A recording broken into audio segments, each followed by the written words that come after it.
بڑا عالم بھی اس وقت دنیا میں کوئی موجود ہے؟ تو میں نے کل بھی بتایا تھا کہ موسیٰ علیہ السلام نے جو جواب دیا وہ درست تھا۔ شریعت کا سب سے بڑا عالم اپنے وقت میں اللہ کا نبی ہوتا ہے۔ اللہ کے نبی سے بڑا عالم شریعت کا دنیا میں کوئی نہیں ہوتا۔ جب نبی زندہ ہوتا ہے تو شریعت کا سب سے بڑا عالم وہی ہوتا ہے۔ تو موسیٰ علیہ السلام چونکہ اللہ کے نبی تھے، اس لیے اس سوال کے جواب میں موسیٰ علیہ السلام نے فرمایا کہ نہیں، مجھ سے بڑا عالم اس دنیا میں کوئی نہیں۔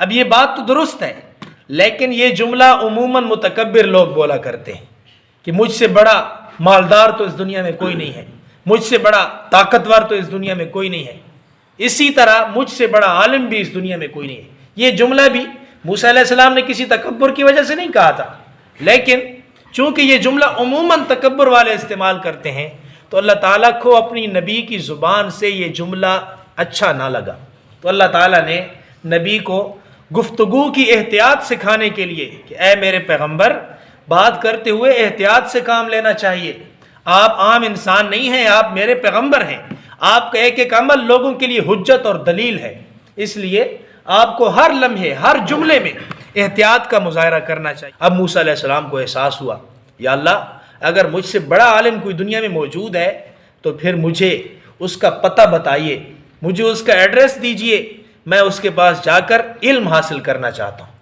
ہاں، یہ ہے مومن کی اور ایک طالب علم کی پہچان کہ جہاں بھی اس کو پتہ چلتا ہے کہ ایسا علم موجود ہے جو میرے پاس نہیں ہے، وہ فوراً وہاں جا کر علم حاصل کرنے کی کوشش کرتا ہے۔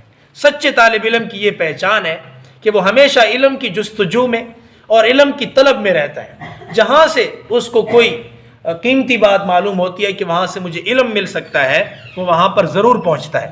ایک صحابی کے بارے میں آتا ہے کہ کسی نے ان کو بتایا کہ فلاں حدیث جو آپ صلی اللہ علیہ وسلم کی طرف سے نقل کی جاتی ہے، اس حدیث کو جس صحابی نے آپ صلی اللہ علیہ وسلم سے سنا ہے وہ صحابی شام کے اندر ہیں، موجود ہیں، اور یہ خود مدینہ میں موجود تھے۔ انہوں نے سنا کہ وہ صحابی جنہوں نے آپ صلی اللہ علیہ وسلم سے وہ حدیث سنی وہ شام میں ہیں، تو فوراً اونٹنی پر سوار ہوئے اور شام کی طرف روانہ ہو گئے۔ درمیان میں کافی لمبا فاصلہ ہے، اتنا لمبا فاصلہ کہ اگر گھوڑوں اور اونٹنی پر سفر کیے جائے تو کئی دن لگ جاتے ہیں۔ وہاں گئے اور اونٹنی پر بیٹھے بیٹھے ان سے ملاقات کی، نیچے بھی نہیں اترے۔ ان سے کہا کہ میرے آنے کا مقصد یہ تھا کہ میں نے سنا کہ آپ نے اللہ کے رسول صلی اللہ علیہ وسلم سے فلاں حدیث سنی ہے، کیا آپ نے یہ حدیث سنی ہے؟ انہوں نے فرمایا جی ہاں۔ تو فرمایا مجھے بیان کر دیجئے، میں یہ علم حاصل کرنے کے لیے آپ کے پاس آیا ہوں۔ انہوں نے وہیں پر وہ حدیث بیان کی، حدیث سن کر ان کا شکریہ ادا کیا اور گھوڑے کی اونٹ کی لگام موڑی اور واپس مدینہ کی طرف روانہ ہو گئے۔ تو یہ ہے سچے طالب علم کی پہچان۔